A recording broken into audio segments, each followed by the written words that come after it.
Buenos días, mis queridos hermanos, que la paz de nuestro Dios les acompañe en este precioso día.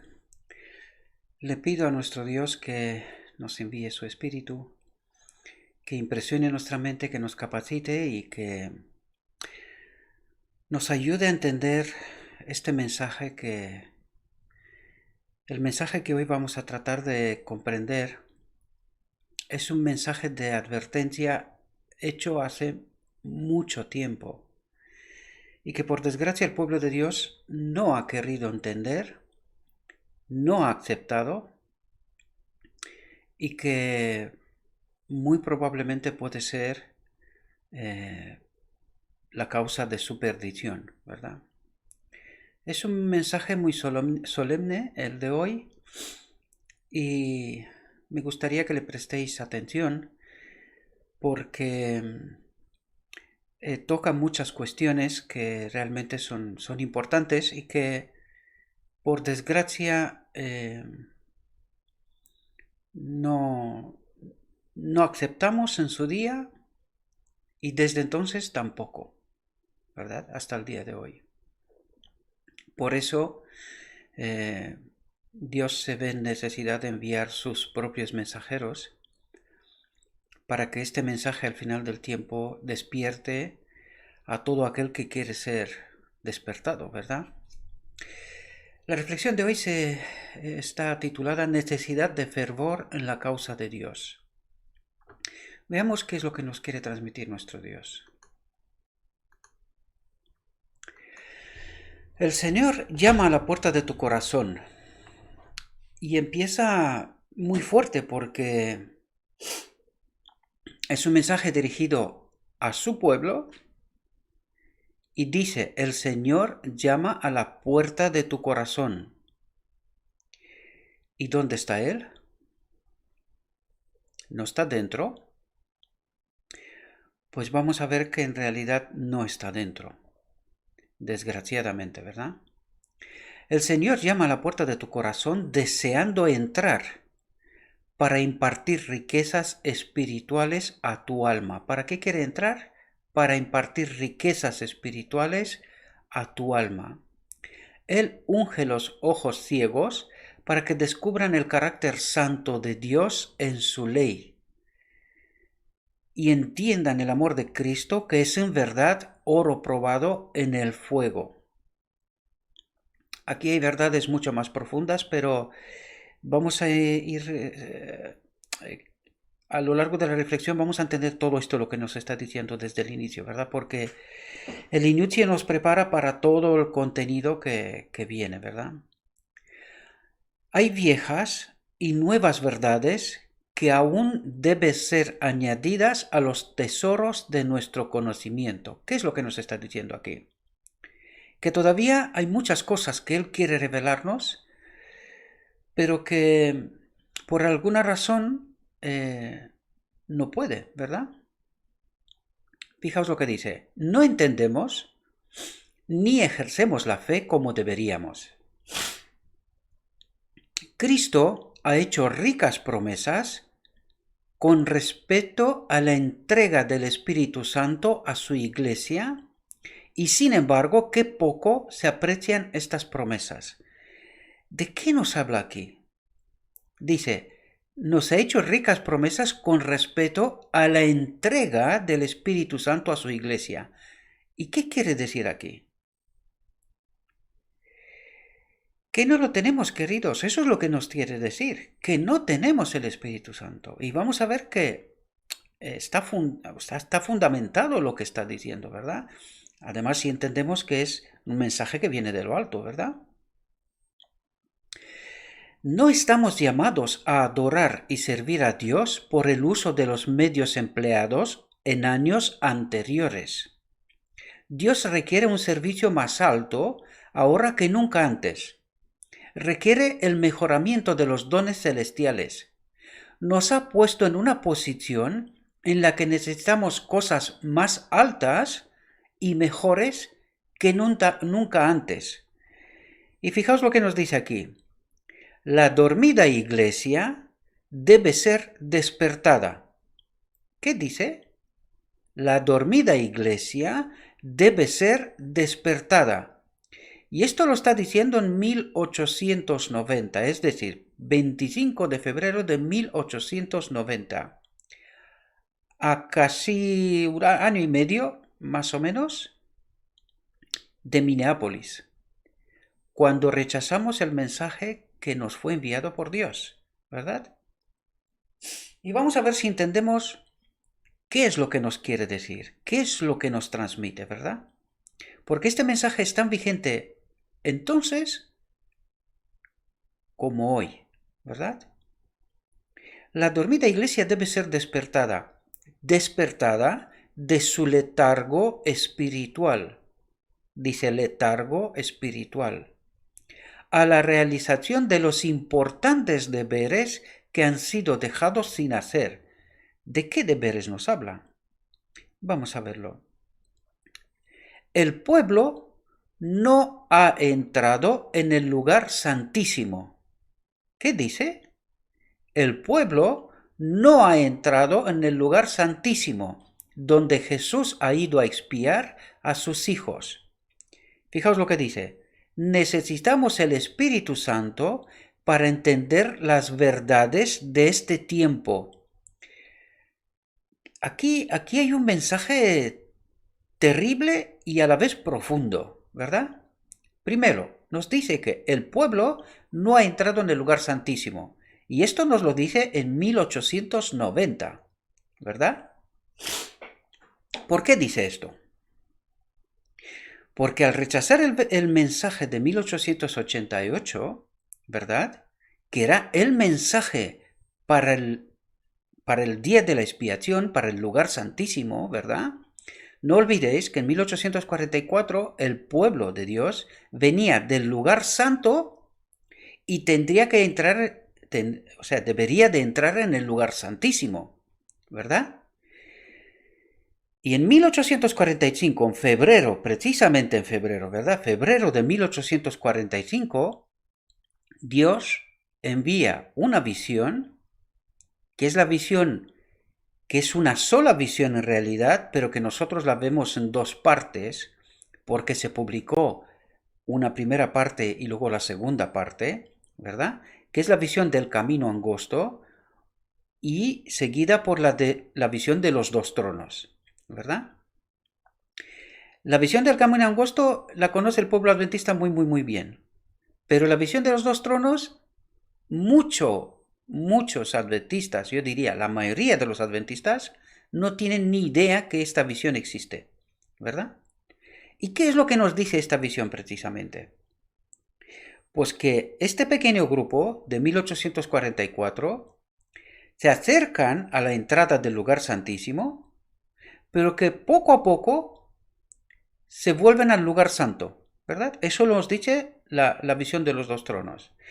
Y nos dice también que el Padre se levanta del trono del lugar santo y entra en el lugar santísimo, seguido por Cristo, ¿verdad?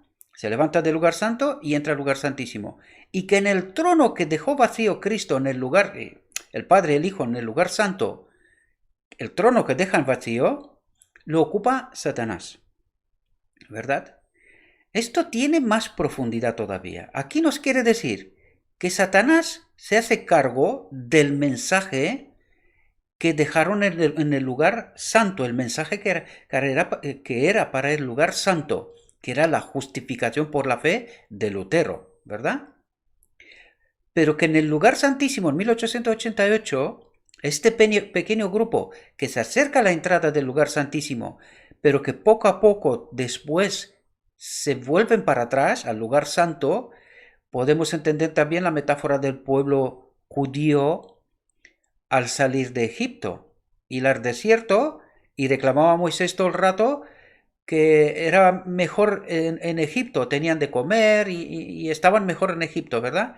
Pues esta misma metáfora, esta misma experiencia la experimentan o la prueban este pequeño grupo de 1844, ¿verdad?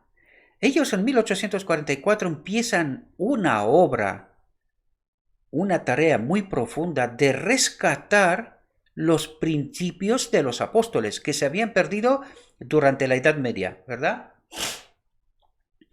Y hasta 1888 es precisamente lo que están haciendo, ¿verdad? Restableciendo y redescubriendo todas esas doctrinas. Lo digo doctrinas para que lo podamos entender, ¿verdad?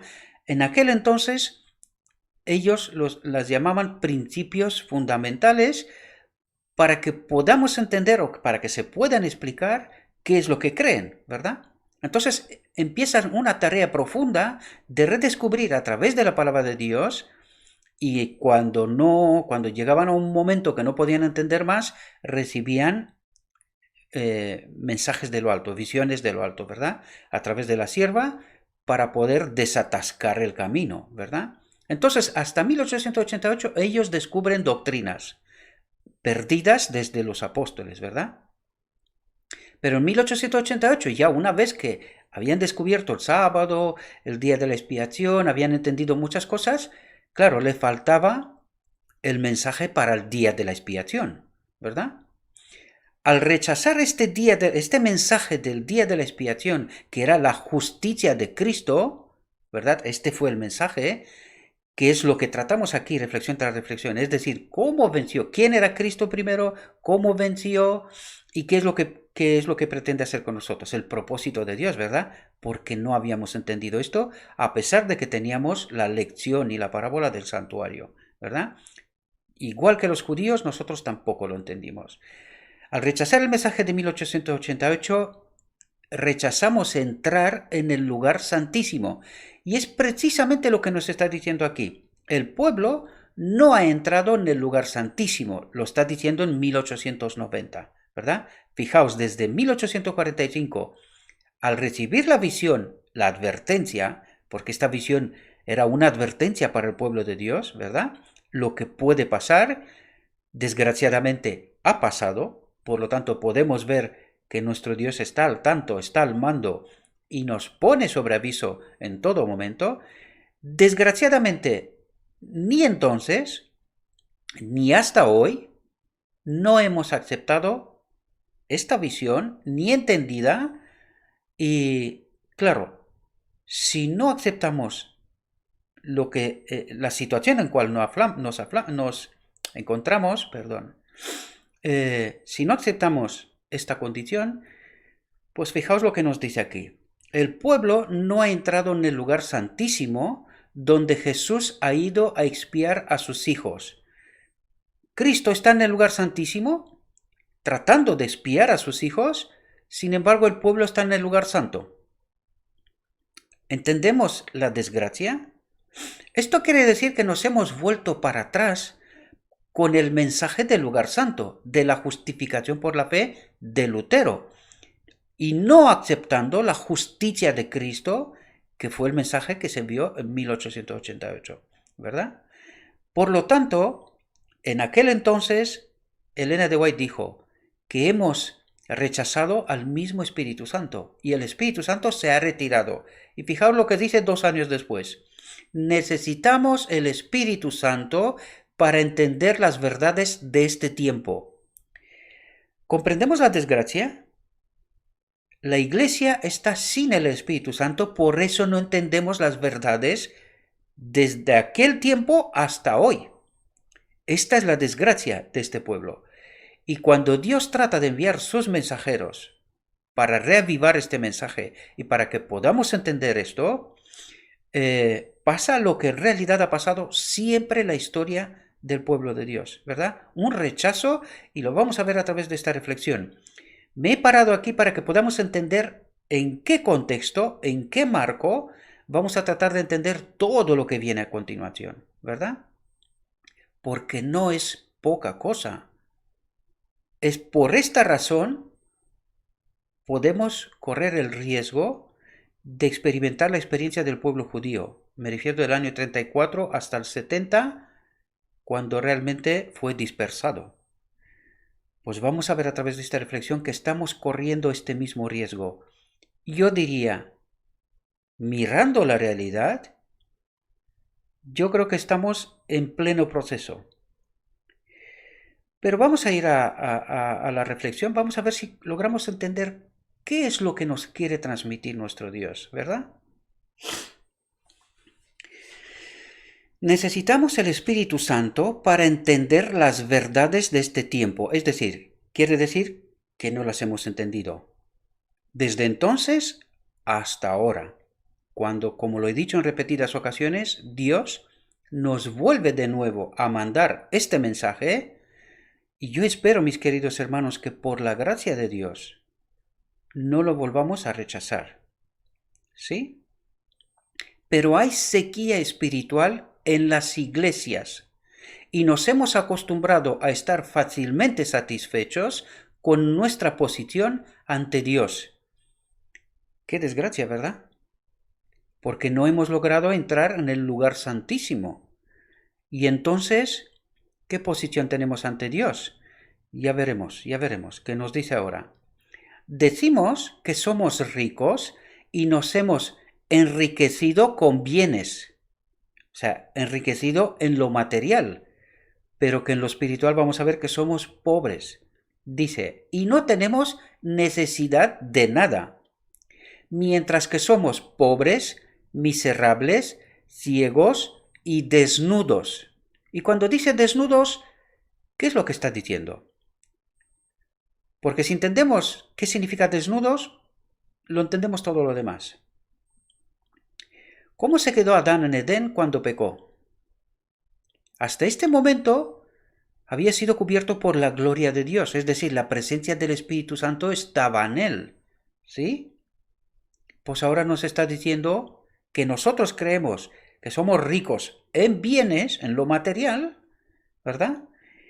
Y no olvidamos que el reino de Dios es el reino espiritual, no el material. Por lo tanto, podemos entender que cuando nosotros entendemos que al ser ricos con bienes, estamos hablando del reino terrenal. ¿Y quién gobierna este reino terrenal? Reflexionemos, ¿verdad? Y aquí nos dice, somos ciegos, no vemos nuestra situación, miserables, pobres porque no tenemos el mensaje, es justo lo que nos decía antes, no entendemos el mensaje y el propósito de Dios, ¿verdad? Porque no somos desnudos, porque no tenemos el Espíritu Santo. Eso es lo que nos trata de decir aquí, mis queridos hermanos. Y una vez más os invito, no, ni quiero, ni necesito, ni debéis creerme a mí. Por favor, acercaos a la palabra de Dios, estudiad por vosotros mismos, ¿verdad? Yo lanzo la reflexión y la advertencia.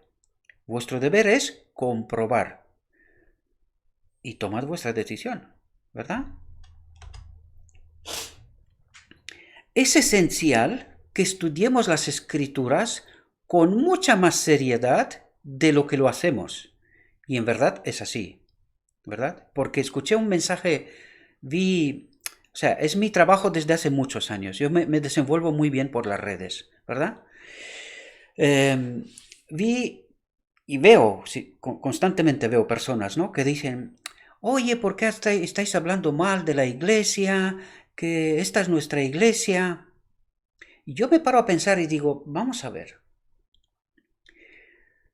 ¿cómo llega uno a la conclusión de que yo, siendo miembro de esta iglesia, ¿verdad? Si, soy parte de esta iglesia, y me he equivocado cuando dije miembro, ¿verdad? Porque esto no significa nada. Yo soy adventista, es decir, uno que espera la segunda venida de Cristo, ¿verdad? Porque esto significa ser adventista, esperar la segunda y confiar, ¿no? La segunda venida de Cristo. Pues cuando yo soy uno de este pueblo, ¿por qué alguien llega a la conclusión de creer que estoy hablando mal de este pueblo? ¿Cómo llega a esta conclusión? Y lo segundo, ¿de dónde viene este texto? ¿Quién lo manda? ¿Seguimos todavía creyendo en el espíritu de profecía? ¿O porque no nos gusta lo que nos dice, hemos de echarlo? ¿Sabéis cuál es nuestro problema, mis queridos hermanos? Daniel 8:14 dice que el templo será purificado. Y los últimos dos mensajes que mandé, las últimas dos reflexiones, tenían que ver con esto. Con el templo será purificado. Yo os invito, mirad vosotros las visualizaciones que tienen los vídeos. Son varios canales donde subo estos materiales porque mi intención es que llegue a mucha gente, ¿verdad? Pero mirad vosotros los temas y las visualizaciones. Y os vais a dar cuenta por vosotros mismos que cuando estamos hablando de purificar el templo, estamos rechazando este mensaje de llano. Lo digo en términos generales. Sé que hay gente que se lo toma en serio, lo sé, pero estoy hablando de principio, ¿verdad? Entonces os vais a dar cuenta que cada vez que Dios trata de ayudarnos, que entendamos nuestra mayor necesidad, que es su espíritu. ¿Y para qué necesitamos su espíritu? Pues para purificar este templo, queridos. Porque en el Apocalipsis 19 no va a ocurrir si nuestro templo, si no hay un pueblo donde este templo esté purificado. Porque no olvidad que tenemos que glorificar a nuestro Dios. ¿Cómo? Guardando la ley en términos absolutos. Habrá una generación final que experimentará esto. El que se lo crea bien y el que no se lo crea, pues ha tomado su decisión. No hay ningún tipo de problema. Pues nosotros lo que estamos haciendo en realidad es rechazar esta purificación del templo. ¿Y por qué lo rechazamos? ¿Por qué entendemos mal el mensaje? ¿Por qué lo interpretamos mal? ¿Por qué estamos diciendo que estamos hablando mal de la iglesia? Cuando la advertencia es para mí, yo soy iglesia. Y para ti, claramente lo estoy diciendo, ¿verdad? O sea, el mensaje es para mí. ¿Por qué lo rechazo? Por lo tanto, podemos entender y vamos a ver en esta reflexión en qué riesgo nos ponemos, nos colocamos. Y recordad, cuando nos preguntará por qué no hemos hecho la preparación que correspondía para poder entrar en la boda, no vamos a tener ninguna respuesta. Recordadlo, ¿sí? Yo seguiré con estas advertencias porque están en lo escrito está.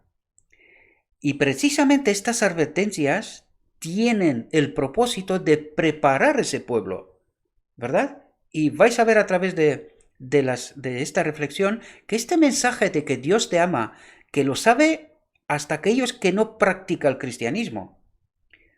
Todo hombre, todo este ser de este planeta, de un modo u otro, sabe que Dios nos ama, ¿verdad? De un modo o de otro. Pero ¿sabe todo el pueblo de este planeta las advertencias de nuestro Dios? ¿Conocen la gente de este planeta el propósito de nuestro Dios con nosotros?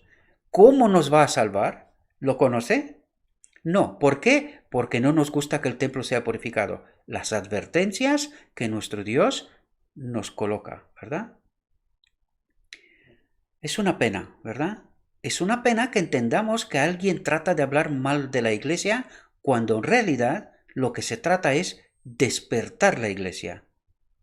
De eso se trata, de despertar la iglesia, ¿verdad? Espero que entendamos bien. Y esto a mí personalmente me relata una cosa. Y el texto también nos lo dirá. Nuestra preparación es penosa.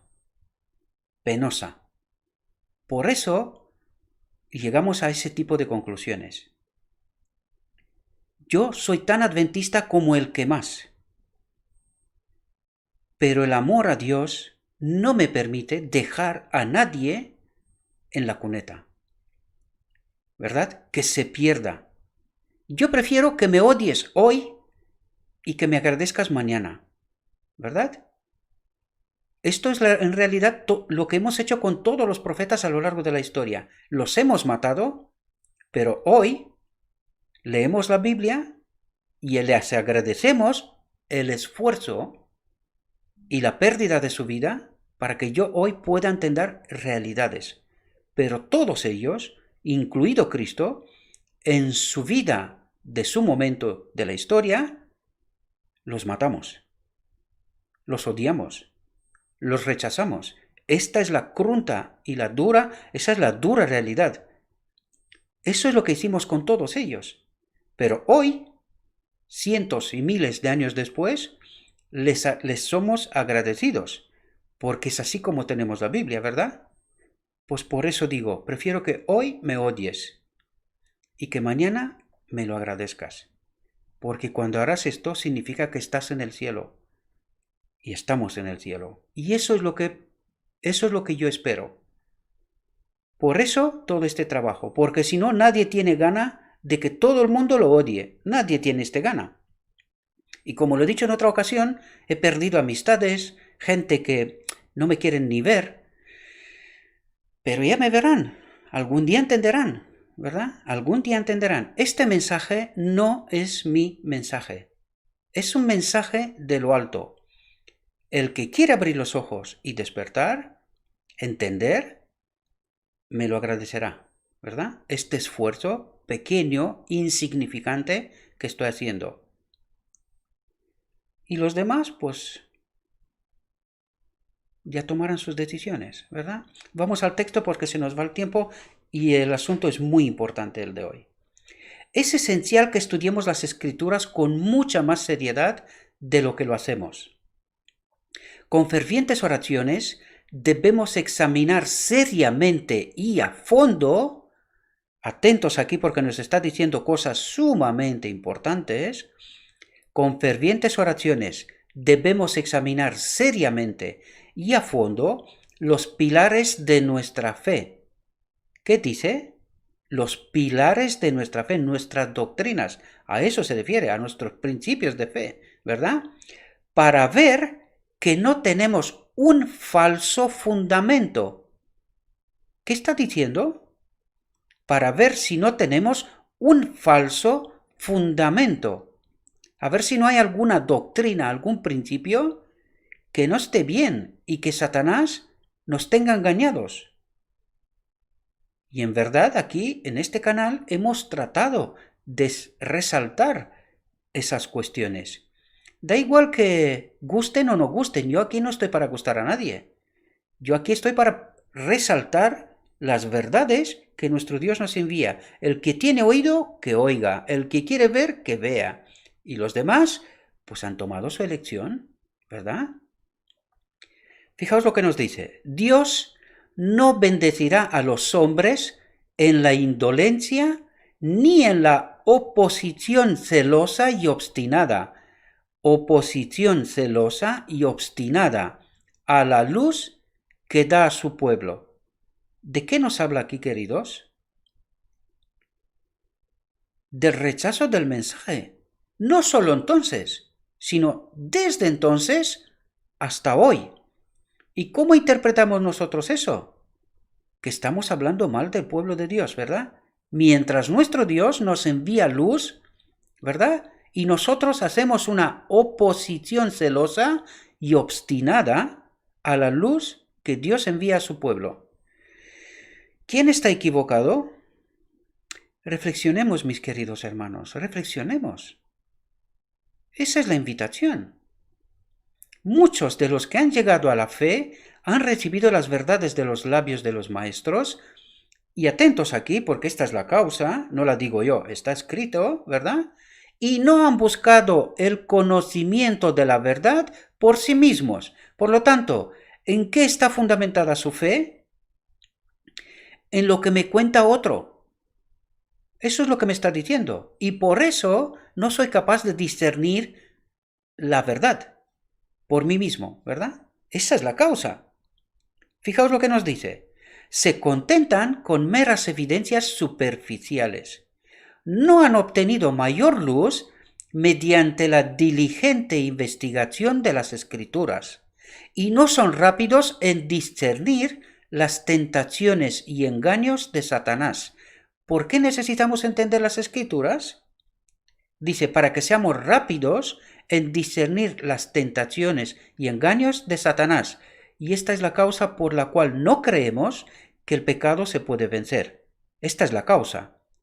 Y también es la causa de por qué no somos capaces de discernir las tentaciones y los engaños de Satanás, ¿verdad? Y mientras creemos que estamos bien, En realidad, nosotros no estamos delante del lugar santísimo. Por aquí empezamos, ¿verdad? Por lo tanto, ¿dónde estamos? Reflexionemos, mis queridos hermanos, porque esto no es poca cosa. En absoluto es poca cosa. Algunos son descritos en las palabras de Malaquías. Os habéis apartado del camino, habéis hecho tropezar a muchos con la ley. Habéis corrompido el pacto de Levi, dice el Señor de los ejércitos. Aquellos que afirman guardar y enseñar la santa ley de Dios y que continuamente transgreden esa ley, son tropiezos no solo para los pecadores, sino también para los creyentes en la verdad. Se oponen a lo que no saben, porque por desgracia están leudados con el espíritu de la oposición. ¿Qué es lo que está diciendo? Está colocando encima de la mesa los auténticos problemas, ¿verdad? Las auténticas problemas las está colocando encima de la mesa. El que quiere ver, que vea, y el que no, ya ha tomado su decisión. La manera suelta y laxa en que muchos consideran la ley de Jehová y el don de su Hijo, ¿cuál es el don de su Hijo? Su espíritu, ¿verdad? Y fijaos lo que dice, lo vuelvo a leer. La manera suelta y laxa, superficial, en que muchos consideran la ley de Jehová y el don de su espíritu es un insulto a Dios. Es un insulto a Dios. Está escrito. No lo he dicho yo. ¿Sí? La única manera de corregir este mal tan extendido es examinar de cerca a todo aquel que se convierta en maestro de la palabra. Aquellos sobre los que recae esta responsabilidad deben conocer su historia, la historia de su pueblo, del pueblo adventista, ¿verdad? Debe conocer su historia, ya que ha profesado creer en la verdad. Y allí están los fundamentos de la verdad, ¿verdad? Su experiencia cristiana y su conocimiento de las Escrituras, la manera en que sostiene la verdad presente, deben ser extendidas. Se ha hecho muy poco en el examen de los ministros y por esta misma razón las iglesias han tenido la labor de hombres inexpertos e ineficientes que han adormecido a los miembros. ¿Qué es lo que han hecho? Han adormecido a los miembros en lugar de despertarlos a un mayor celo y seriedad en la causa de Dios. La verdad ha sido representada como un tesoro escondido en un campo, el cual cuando un hombre lo encuentra, lo esconde y con alegría va y vende todo lo que tiene y compra ese campo. El hombre que compró el campo araría cada parte de él para hacerse dueño del tesoro. Atentos, así es con la palabra de Dios. Está llena de cosas preciosas. Es un campo que contiene las inescrutables riquezas de Cristo. Pero ¿quién se para a estudiar esto? ¿Quién se para a encontrar los diamantes escondidos en la palabra de Dios? ¿Nos damos cuenta? Este mensaje de los nicolaitas ha adormecido el pueblo. Esto es lo que ha pasado. Sin embargo, muchos de los que enseñan la verdad no tienen la ambición de convertirse en estudiantes de la Biblia y no trabajan en la mina que contiene las preciosas joyas de la verdad. Consiguen una pista de algunos discursos que creen que les harán pasar por predicadores, pero les es imposible traer del tesoro de la palabra de Dios cosas nuevas y viejas. No están completamente equipados para toda buena obra y son incapaces de predicar las inescrutables riquezas de Cristo. ¿Dónde están las causas? Aquí están, mis queridos hermanos. Abrid los ojos y los oídos. Dejemos que nuestras oraciones asciendan a Dios por su gracia convertida y transformadora. Esta es nuestra mayor necesidad, su gracia convertida y transformadora, es decir, el Espíritu Santo, el que hará la purificación de este templo, queridos hermanos. Deben celebrarse reuniones en cada iglesia para la oración solemne y la búsqueda sincera de la palabra para saber qué es la verdad. Tomad las promesas de Dios y pedid a Dios con fe viva el derramamiento de su Espíritu Santo. Cuando el Espíritu Santo sea derramado sobre nosotros, os pido que estéis atentos aquí, la palabra de Dios nos dará el significado de la palabra. Fijaos lo vuelvo a leer porque eso es sumamente importante. Primero nos dice que no tenemos el Espíritu Santo y que tenemos que orar por él. Y fijaos lo que dice.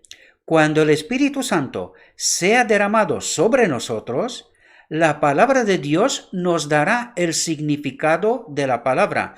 Es decir, sin el Espíritu Santo no vamos a entender la verdad.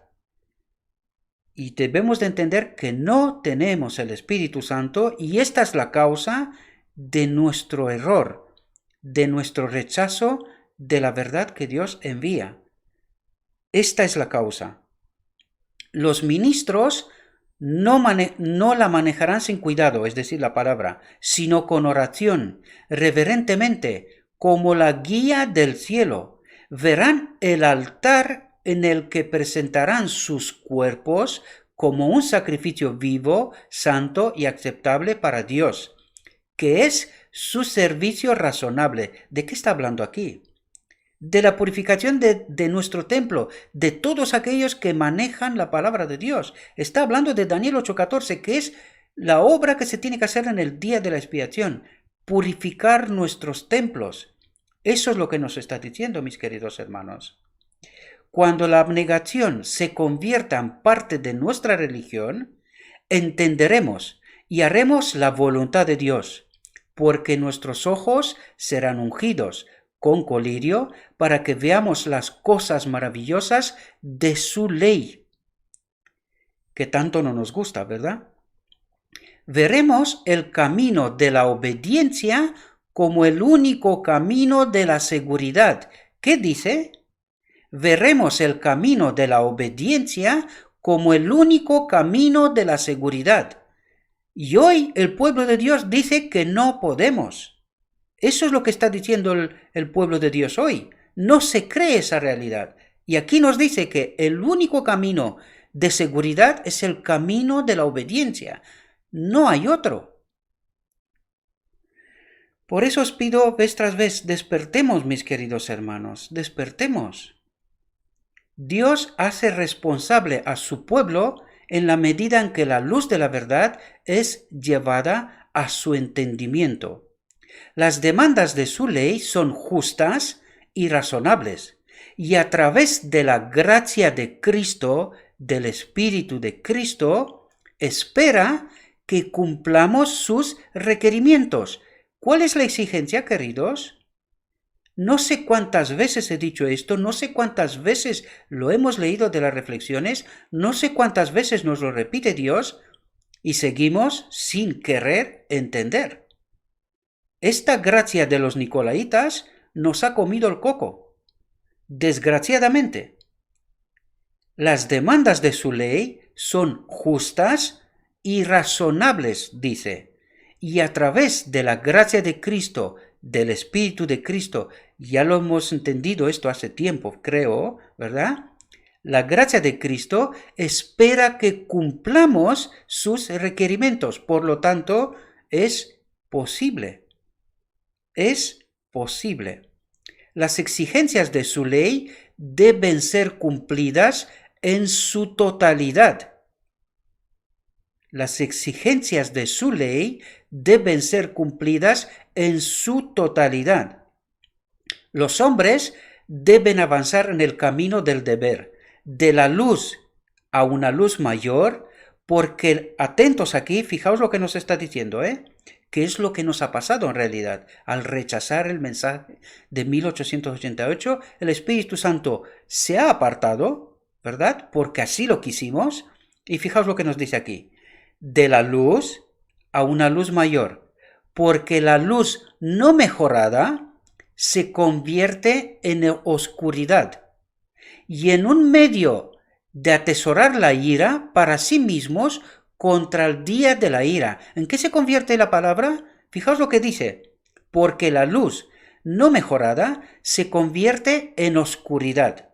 Y en un medio de atesorar la ira para sí mismos contra el día de la ira. Es decir, esta luz que no hemos aprovechado, que no hemos ido creciendo, ¿verdad? Con ella, no hemos ido andando a paz con la luz que Dios nos ha enviado, se va a convertir en nuestra propia condenación, ¿verdad? Eso es lo que nos está diciendo el texto, mis queridos hermanos. Espero que estéis atentos, que escuchéis, que veáis y que tomáis vuestra propia decisión. Cada miembro de la Iglesia es responsable de los talentos que se le confían, y para cumplir con sus responsabilidades necesita ser instruido con diligencia, paciencia y con el Espíritu de Cristo. ¿Entendemos? Sin el Espíritu de Cristo no hay manera. Por lo tanto, esta es nuestra prioridad número 1. Este trabajo recae en gran parte en el ministro, pero a menudo su trabajo está tan poco hecho que no puede ser aceptable para Dios o cumplir su propósito. Y esta es lo que les va a pedir Dios a los maestros de Israel, de cómo han hecho su trabajo. ¿Por qué el pueblo está como está? Porque dice que no puede ser aceptable para Dios o cumplir su propósito. El talento debe ser entrenado para que el más alto servicio pueda ser prestado por miembros individuales de la iglesia. Cuando las iglesias se conviertan en iglesias vivas y activas, el Espíritu Santo será dado en respuesta a su sincera petición. ¿Cuál es la condición? Fijaos lo que dice.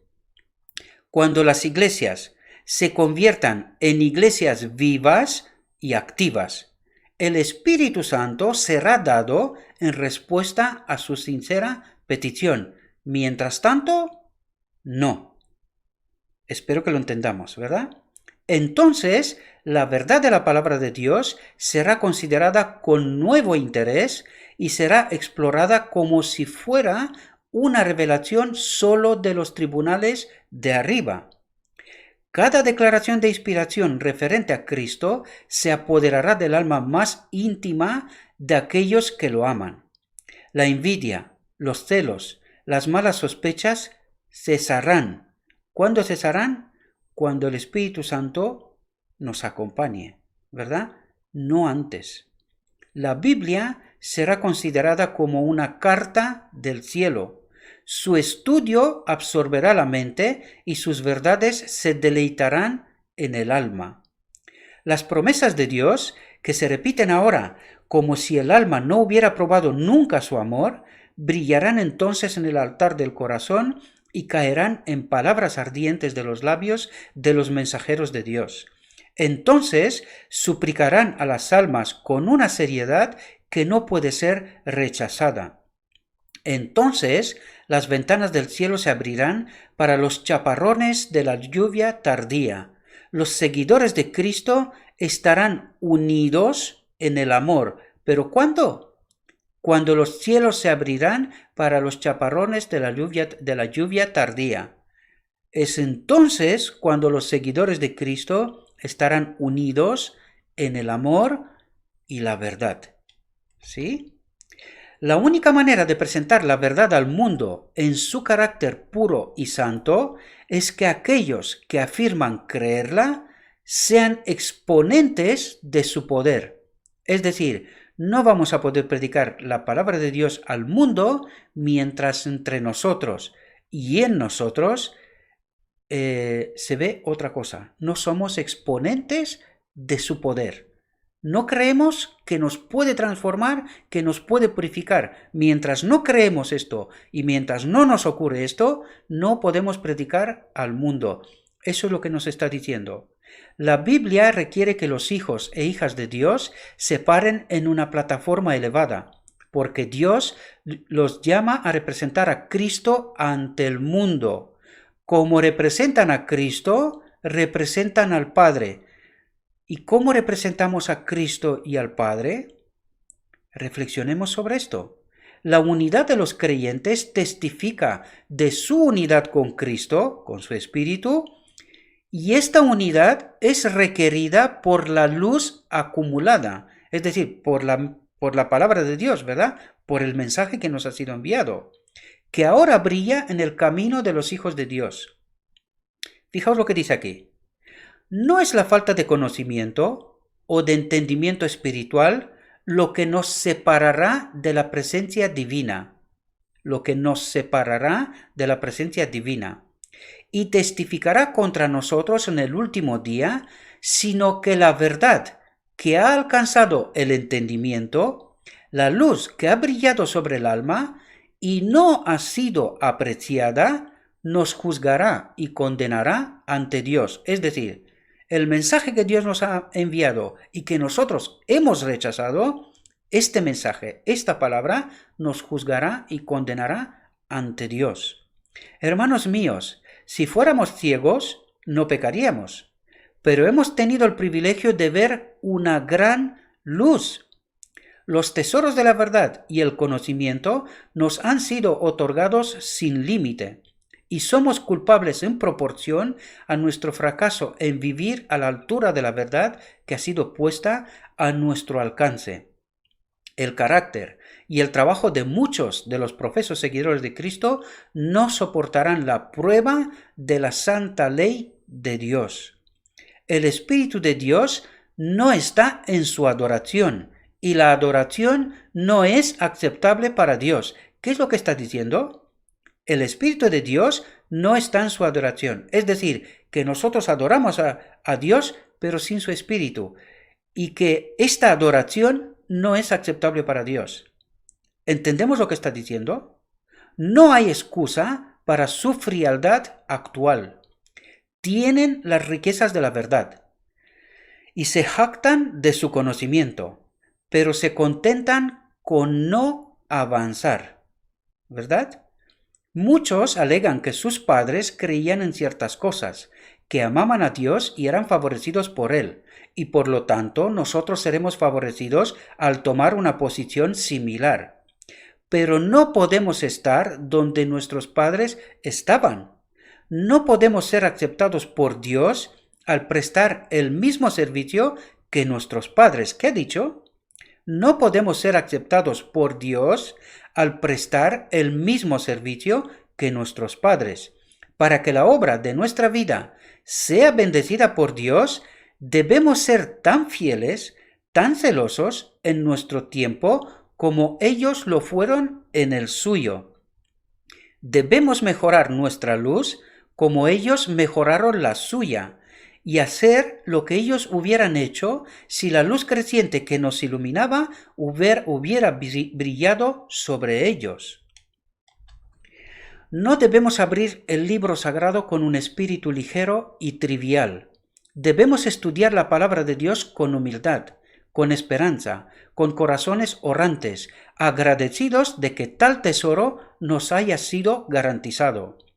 Toda doctrina debe ser llevada a la Biblia.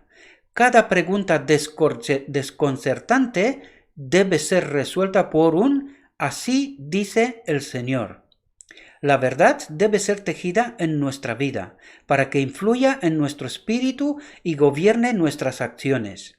Te declaro en el nombre del Señor que el ministerio debe ser elevado. No somos tan eficientes como podríamos ser. Algunos de los ministros no enseñan la verdad tal como está en Jesús. No comen la carne ni beben la sangre del Hijo de Dios. Ya estudiamos esta reflexión y ya entendemos.